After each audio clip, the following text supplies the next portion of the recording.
Hi, this is Cash, and thanks for watching the video. What you're about ready to enjoy is my story about my wife Elena and her trip back to the United States from Japan. I'm sure you guys are aware that she's been over here for 70 days because what we've been watching on TV has been the United States is just totally falling apart, and there's people dying in the streets, and nobody's doing a thing about it. And if you go to an airport, hey, guess what? You're on your own. So Elena decided she would give it a shot, and actually seeing what what we've seen on TV compared to what's actually going on out there was nowhere near what's been reported. So of course, this is Elena's story, and if you get a chance, go to her YouTube or go to her Facebook Live from a couple of days ago, and she tells everybody exactly how she feels in the only way that Elena knows how to do it. So go ahead and check that out as well. Hey, do me a favor. Subscribe to my YouTube channel for more content like this. And as of this one, I appreciate you watching. Enjoy the video.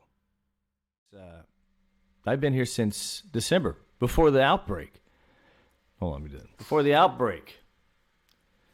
And so I don't know how things are going in the States. Elena came over here March 1st. Things were starting to ramp up a little bit, and she kept saying, hey, something's pushing me over here. I got to come over here. All right, because the schedule for her wasn't to come over till the spring. She came over in March. And then now we're watching the news. Let me get a picture of her up here because she looks so much better than I do. Look at that. Look at that smile. So we've been here.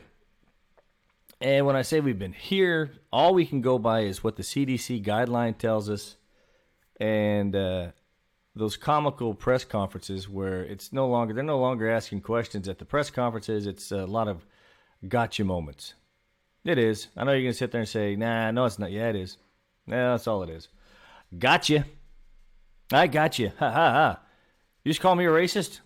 And then Trump, I go over that in a little bit too with Trump. And then, with President Trump, Fauci, trying to calm the storm here. But that's all we get. And social media feeds. So we get all that.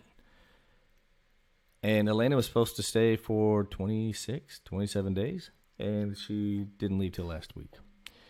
Because of everything we've seen on TV. Everything we heard from the CDC. Now, go back to where I'm at here at the MCAS Iwakuni. Hey, look, man. You guys know my background. I did 22 active duty in the Air Force, and then I've also been working for the Department of Defense on and off for 5 years. I took a couple of contracting jobs. I have a military, paramilitary mindset, and so does every other vet they're the same way, besides calling each other fuckface. That's how vets are. That's how it's been for the longest time. So we know, and I know going into it that even though I'm a civilian and I can say, no, I don't want to comply, the commander could say, fine, you're not coming on my base, so I'm going to comply. And I get it. We're at the tip of the spear. That's a term they say in the military all the time, but Iwakuni is pretty important, man, and the commander here doesn't want he gets his orders. He doesn't want anything to come back and bite this base in the ass, so I get it. All right? And they had an outbreak in Japan. Now it's getting a little serious. Serious enough for the CDC back in the United States said, you know what? Japan is a level 3. So that means when you come back to the States from a level 3, boy, they can go over all kinds of questions with you, and they can deny you entry, or according to what we were reading and what we were seeing on TV, they can put you in the little quarantine tents outside. Don't fly. Or you will, possibility that you will face it. So here's what we're thinking. And then, of course, we're watching the news. Oh, they've got 8-hour lines. It's taking you 8 hours to go through the airport. And boy, they're just hammering away at that too. 8 hours. So again, I'm telling Elena, hey, look, let's stay 15 days. Then Nevada, where we're from, the governor there said, hey, stay-at-home order till the end of the month. Then he extended that shit for another 15 days. But what gets me is this.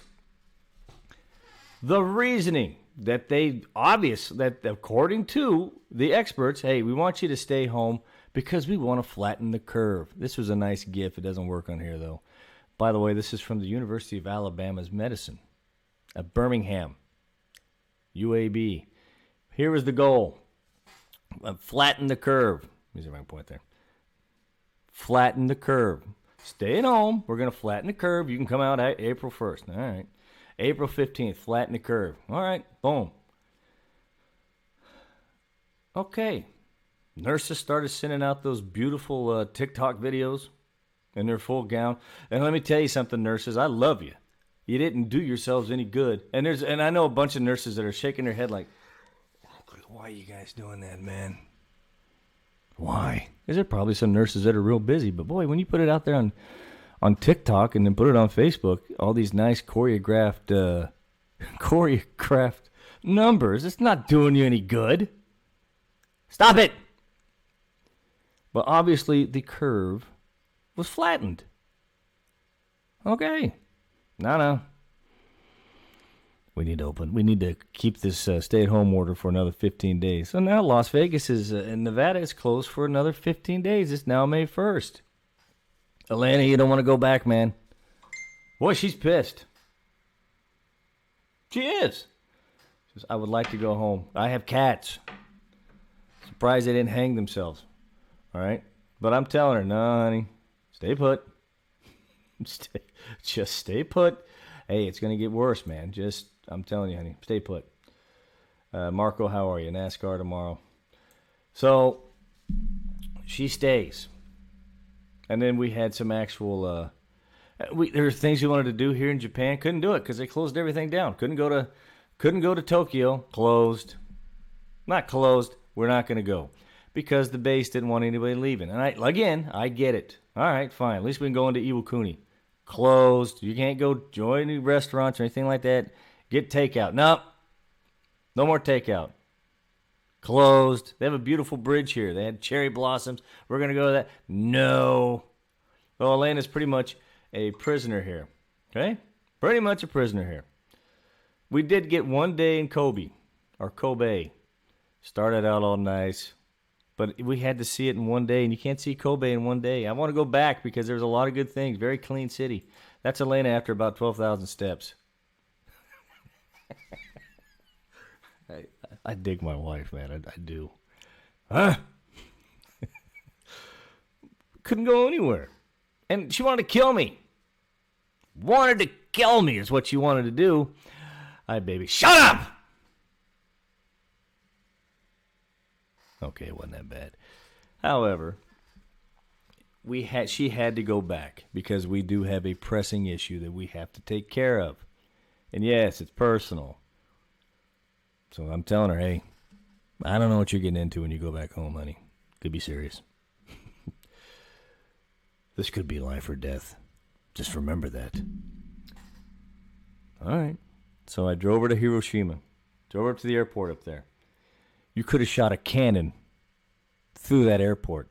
There's nothing. It reminded me of when you watched Shrek when they went up to Duloc and all you heard was that like elevator music and no one was out there. That was the Hiroshima airport. 5 Japanese women grabbed her suitcase. Off she went. Going into the unknown. And I got her on Flight Tracker because I'm checking. I told her, hey, get the internet. I just need to check on you, see how you're doing. I love her. Coffee. She gets to Tokyo. Didn't ask her any questions. Arigato gozaimasu. Went to her hotel. Pretty much everything. She had to spend the night in Tokyo. Everything's closed. You walk around outside, and I guess the Japanese wear their masks no matter what. This is nothing new for them. But she got on the airplane, and off to the United States she went the next day to Seattle, where obviously the hotbed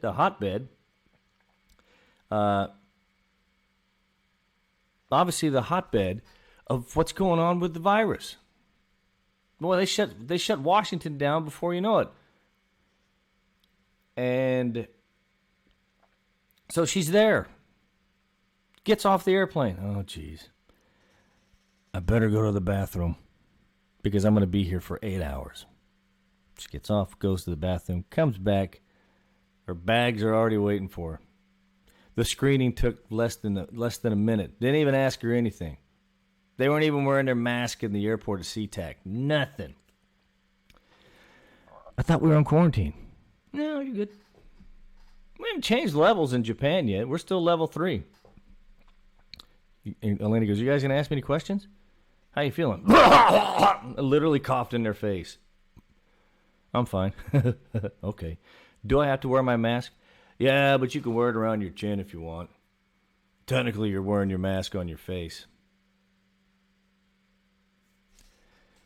Really? Really? But, okay. Now she's thinking she's going to go to Las Vegas and they're going to ask her all kinds of questions. Same thing.